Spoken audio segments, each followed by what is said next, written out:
투미TV 시청자 여러분 반갑습니다. 당신의 부동산 주치 김재경 소장입니다. 2023년 개묘년 첫 부동산 대책이 발표가 되었는데요. 대목 같은 규제들이 많이 완화가 되었는데 하나씩 살펴보도록 하겠습니다. 2023년 1월 3일자 부동산 대책입니다. 국토교통부 보도 자료고요. 정말 많은 사항들이 발표가 되었어요. 내용 자체는 많지만 그 중에서도 여러분들이 관심 있어 할 만한 사항들을 중점적으로 설명해 드리도록 하겠습니다.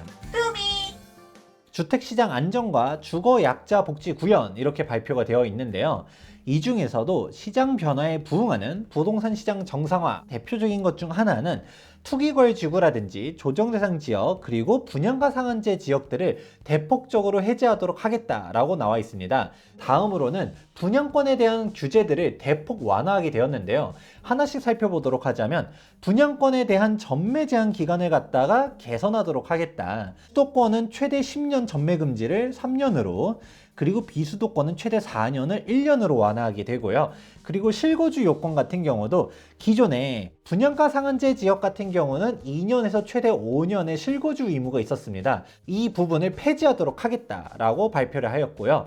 그리고 중도금 대출에 대한 기준들도 이제 없애도록 하겠다라는 사항도 중요 핵심 포인트입니다. 기존에 중도금 대출 상한선을 9억에서 12억으로 올려주긴 했었지만 12억을 초과하는 고분양가 아파트 같은 경우는 중도금 대출을 받을 수가 없었는데요. 해당 아파트들도 이제 분양가 액수와 상관없이 중도금 대출을 받을 수 있다라는 점도 중요 포인트. 그리고 중도금 대출을 받을 수 있다 하더라도 1인 한도 금액이 있었는데요. 기존에 1인 상한 5억의 중도금 대출 상한선이 없어졌기 때문에 이제는 제한 없이 중도금 대출을 받으실 수가 있습니다. 다음으로는 이번에 둔촌주공 사태에서 나타났었던 문제점 중 하나였는데요.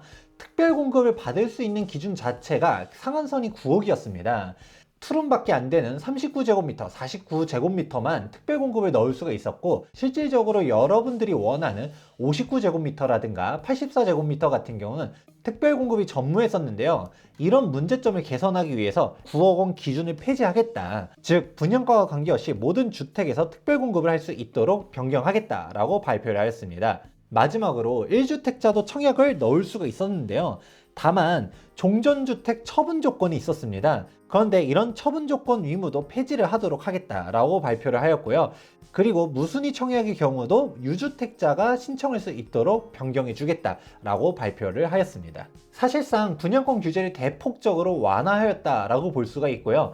그 외로도 PF 대출에 대한 사항들도 요즘 계속 문제가 되고 있다 보니까 보다 더 지원을 해주겠다는 사항들도 있고요. 그리고 정비 사업을 활성화시키겠다. 신규 정비구역을 추가적으로 지정하겠다라는 사항들도 있었고요. 그리고 1.816 부동산 대책에서 발표했었던 민간 도심복합 제도를 본격적으로 추진하겠다.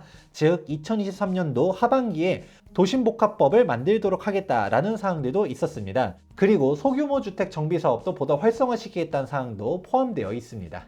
추가적으로 상기 신도시 같은 경우는 차질 없이 지속적으로 추진하도록 하겠다. 1기 신도시 같은 경우는 1기 신도시 특별법을 2023년 2월 달에 발의하고 조속한 통과를 역점적으로 추진하도록 하겠다라는 사항들을 발표하였습니다. 가장 키포인트는 바로 분양가 규제 완화라고 볼 수 있습니다. 대표적으로는 분양가 상한제 지역을 해제한다라는 부분도 있을 수 있는데 분양가 상한제만 놓고 보게 되면 그동안 고분양가를 못하게 막고 있는 규제 아닌가라고 볼 수 있겠지만 또 다른 사항도 있었습니다. 바로 전매금지에 대한 사항들인데요. 주택법 시행령을 보게 되었을 때 분양가 상한제 지역 같은 경우는 의무거주 기간이라든가 최대 10년의 실거주 요건도 있게 되었습니다. 그런데 이런 사항을 최대 3년 그리고 실거주 의무는 아예 없애버리겠다라는 것이 핵심 포인트입니다. 해당 자료는 국토교통부 보도 참고 자료를 확인해 보면 좋을 것 같은데요. 전매금지 개선안은 수도권의 경우 최대 3년이라고 발표하긴 했지만 보다 정확하게 살펴보게 되면 공공택지 또는 규제지역이라고 되어 있습니다. 그러면 규제지역, 즉 조정대상 지역이라든가 투기과열지구에서 해제가 되게 되면 어떻게 될까요? 과밀 억제권역만 남게 될 텐데 그 경우에는 전매금지 기간이 1년으로 줄게 됩니다. 즉 수도권이라고 했었을 때 규제 지역이 이번에 대폭 해제되는 것도 같이 발표를 하였는데, 그러면 비규제 지역의 경우는 분양권에 대한 전매 금지는 이제 1년밖에 안 된다라는 사항을 알아보시면 좋을 것 같습니다. 그리고 이 1년조차도 주택법 시행령 별표를 보시면 좋을 것 같은데요. 전매 행위의 제한 기간은 어떤 식으로 설정이 되어 있느냐? 해당 주택의 입주자로 선정된 날로부터 기산한다라고 되어 있습니다. 준공으로부터 1년 이런 기준이 아니라 청약에 대한 전매금지 기간은 청약 당첨일로부터 1년이다 라고 이해하시면 좋다라는 것이죠. 이제 분양권에 대한 규제는 사실상 문재인 정권 이전으로 돌아선다 라고 볼 수 있습니다. 예전에는 분양권 거래도 활발했었습니다.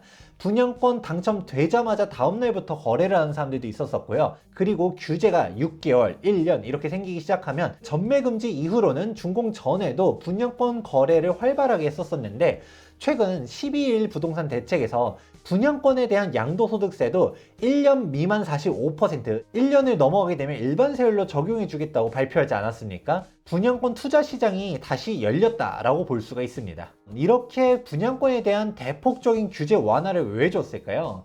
여러분들도 다 예상할 수 있다시피 지금 현재 청약 시장이 안 좋기 때문입니다. 대표적으로 둔촌주공을 떠올릴 수가 있는데요. 지금 현재 둔촌주공 청약 경쟁률은 1대3으로 정말 저조한 상태라고 볼 수가 있습니다. 계약률까지 봐야 된다, 미분양까지 갈 수도 있다 라고 말하는 전문가분들도 있는데요. 둔촌주공이 미분양이 터지게 되면 정말 말도 안 되는 사태가 발생할 수 있습니다.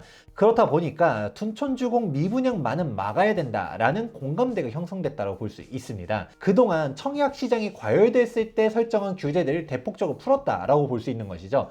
그렇기 때문에 둔촌주공을 살리기 위해서 전매금지도 풀어버리고 실거주 의무도 없앤다라는 것입니다.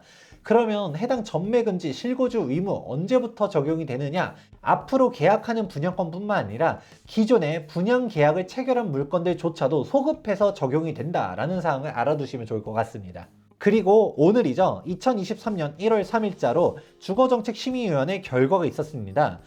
강남 상구와 용산구를 제외하는 모든 서울 및 경기권에 있는 규제 지역들을 다 완화하겠다. 투기거래지구뿐만 아니라 조정대상 지역 역시도 해제를 다 하였습니다. 규제 지역 완화 추이는 이러합니다. 2022년 9월 22일자로 수도권 일부 및 지방에 대한 규제 지역들을 전면적으로 완화를 하였었고요. 2022년 11월 10일자로는 경기 4개 지역, 광명, 과천, 성남, 하남을 제외하고서 모두 다 풀었었고, 마지막으로 2023년 1월 3일자로 서울에서도 강남 상구와 용산을 제외하고서는 이제 규제 지역은 남아있지 않는다라고 정리해 볼 수가 있습니다. 둔촌주공 구하기라고 볼 수가 있는데요. 둔촌주공에 대한 미분양이 발생되지 않도록 해야 되다 보니까 둔촌주공이 있는 강동구만 풀기는 또 어렵다 보니 강동구 이하에 있는 모든 지역들의 규제가 풀렸다라고 저는 보고 있습니다. 추후 분양시장을 좀 더 지켜보긴 해야겠지만 강남권의 분양을 단지들도 계속적으로 있게 되는데, 강남권 청약시장 결과도 약간 안 좋아질 것 같으면 강남에 있는 규제 지역들 역시도 해제가 될 것으로 기대가 됩니다. 규제 지역에서 해제가 되었을 때 가장 대표적인 사항은 바로 양도소득세입니다. 최대 45%의 세율에서 2주택자라고 하면 20%, 3주택자라고 하면 30%의 중과세율이 적용되게 될 텐데, 조정대상 지역일 때 적용되는 사항입니다. 그렇기 때문에 비조정대상 지역으로 바뀌게 되면 이제는 중과가 없다. 애초에 12일 대책에서 어떤 사항을 발표했나요? 다주택자 중과세율이 2023년도 5월 9일자로 만료되는 사항을 1년 추가적으로 연장하겠다라고 발표했지만, 이제는 그 사항조차도 의미가 없어진다. 이제는 다주택자라 하더라도 중과세율이 적용되지 않는다라는 사항이 포인트입니다. 그리고 2년 실거주 요건 역시도 없어지게 됩니다. 조정대상 지역 내 신규 취득한 주택 같은 경우는 2년 실거주 요건이 있는데요. 그런데 이제 비조정 대상 지역으로 바뀌다 보니까 앞으로 신규 취득한 사람 같은 경우는 2년 보유만 하더라도 비과세를 받을 수 있다라는 점이 핵심이죠. 앞서서 분양권 실거주 의무가 없어진 거랑 시너지를 발휘할 수 있습니다. 이제 앞으로 비조정 대상 지역에서 청약 계약을 하는 사람들 같은 경우는 실거주 의무도 없어지게 되고요. 그리고 2년 보유만 하더라도 비과세를 받을 수 있기 때문에 청약 계약에 대한 부담감이 한층 낮아질 수 있다라는 점도 핵심 포인트입니다. 다만 한 가지 주의할 점은 해당 2년 실거주 요건 같은 경우는 혼동사항이 있을 수가 있습니다. 청약에 대한 실거주 요건 같은 경우는 소급해서 종전에 당첨된 사람들도 이제는 실거주를 안 해도 된다라고 발표했던 반면, 양도소득세 2년 실거주 요건은 조정 대상 지역일 때 취득했었던 사람 같은 경우는 비조정 대상 지역으로 바뀌었다 하더라도 2년 실거주를 해야지 1세대 1주택 비과세를 받을 수 있다는 사실 명심해 주시길 바랍니다. 또한 일시적 2주택 역시도 변경되게 되었는데요. 일시적 2주택에 대한 기본 요건은 종전주택과 종호주택에 1년 텀이 있어야 되고, 종호주택 취득으로부터 종전주택을 3년 이내에 처분해야 됩니다. 해당 사항 역시 취득 시점이 기준으로서 조정 대상 지역일 때 취득했다라고 하면 2년, 비조정 대상 지역으로 바뀐 이후에 취득을 했다라고 하면 3년이라는 점도 참고해 보시면 좋을 것 같습니다. 결국 이렇게 대폭적인 규제 완화를 한 이유는 원희룡 국토부 장관이 현 부동산 시장의 심각성을 인지했다라고 볼 수 있습니다. 일전에 설명드렸었던 12일 부동산 대책과 맞물려서 최근 1월 1일 기사를 본다 했었을 때도 현 거래 단절과 미분양 해소에 대한 대책이 준비됐다라고 인터뷰를 하였었는데요. 해당 인터뷰 내용이 이번 발표에 대한 사전 포석이었다라고 볼 수가 있습니다. 입주권 역시도 혜택이 있습니다. 투기거래지구 해제에 대한 반사 이익인데요. 투기거래지구에만 적용되게 됐었던 규제 중 하나가 바로 재개발 재건축 조합원 지위양도 금지입니다. 재건축 같은 경우는 조합 설립 인가로부터 소유권 이전 등기 시까지 지위양도 금지, 재개발 같은 경우는 관리 처분 인가로부터 소유권 이전 등기 시까지 전매 금지였는데요. 이제는 비투기거래지구가 됨으로 인하여 전매 금지가 적용되지 않는다, 자유롭게 거래를 할 수 있다는 점도 있고, 재개발 재건축의 5년 재당첨 금지 역시도 투기거래 지구에서 적용되는 사항입니다. 그렇기 때문에 5년 재당첨 금지에 대한 규제 사항도 간접적으로 완화가 되었다는 사항도 확인해 보실 수가 있습니다. 조정 대상 지역과 투기거래 지구에 대한 보다 자세한 규제 완화에 대한 효과는 일전의 영상 참고해 보시면 좋을 것 같습니다.